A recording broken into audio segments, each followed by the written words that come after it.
Shalom, saudara-saudari yang dikasihi Kristus. Jumpa kita pada kesempatan ini melalui renungan harian GKI Kuitang. Hari ini Senin 3 Maret 2025 bersama saya Pendeta Emeritus Arti Sembiring. Nats firman Tuhan menjadi landasan renungan kita pada kesempatan ini terambil dari kitab Keluaran pasal 14 ayat 5 dan ayat 8. Saya bacakan untuk kita demikian firman Tuhan ini. Ketika diberitahukan kepada Raja Mesir bahwa bangsa itu telah lari, berubahlah hati Firaun dan pegawai-pegawainya terhadap bangsa itu. Mereka berkata, "Apa yang telah kita perbuat ini? Sampai-sampai kita melepaskan orang Israel dari perbudakan kita." Demikian Tuhan mengeraskan hati Firaun, Raja Mesir itu, sehingga ia mengejar orang Israel. Tetapi orang Israel berjalan terus dipimpin oleh tangan yang tinggi. Dari nats ini, tema kita berbunyi keras kepala. Saudara-saudari yang dikasihi Kristus, seseorang keras kepala. Disebut keras kepala karena tindakannya yang berulang, yang selalu menghasilkan kerugian. Walaupun sudah dinasihati agar menghentikan tindakan yang sudah berulang itu.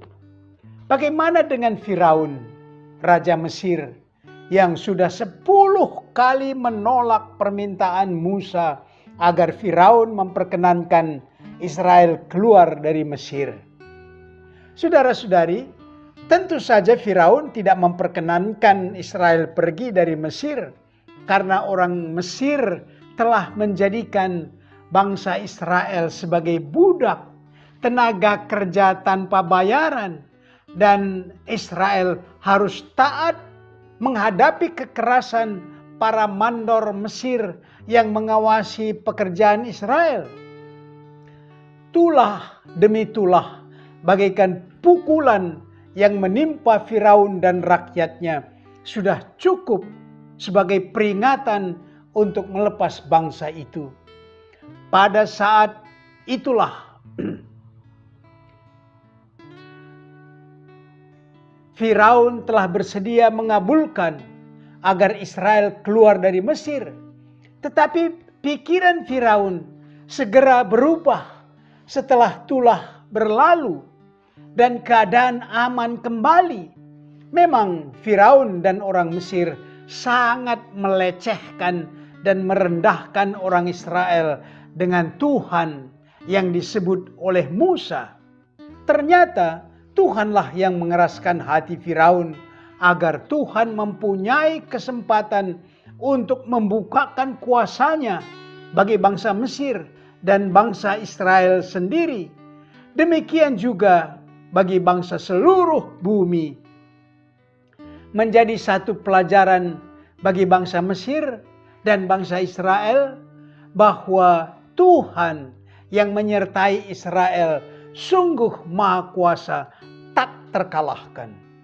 Tema kita berbunyi keras kepala. Dalam hidup sehari-hari disebut tobat sambal.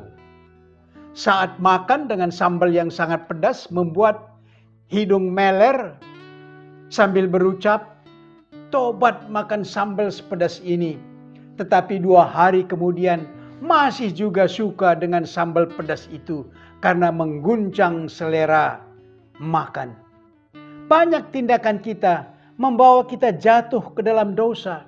Pada saat itu kita janji bertobat, tetapi tiba pada kesempatan yang baik, maka tindakan itu terulang lagi. Dan ada lagi penyesalan dan janji kita untuk bertobat. Untuk tindakan itu patut disebut keras kepala. Akhirnya Firaun dengan sikap keras kepala mengakibatkan kebinasaannya dengan rakyatnya. Mereka ditenggelamkan di Laut Tibrau, sedangkan Israel sungguh bebas dan selamat merdeka dari perbudakan Mesir, Mesir telah mengalami kerugian besar. Pasukan elit bersama petinggi militer Mesir telah tenggelam dalam malapetaka. Dan kerugian besar itu tidak akan terjadi kalau mereka memperkenankan Israel keluar dari Mesir. Mari kita aplikasikan renungan ini dengan pokok sebagai berikut. Pertama, awalnya disebut keras kepala atas kelakuannya, tapi ternyata berasal baik. Disebut sikap apakah yang demikian? Yang kedua, adakah kata lain dengan sebutan sesal kemudian tak berguna? 3. Sikap apa yang dibutuhkan agar tidak bertindak keras kepala?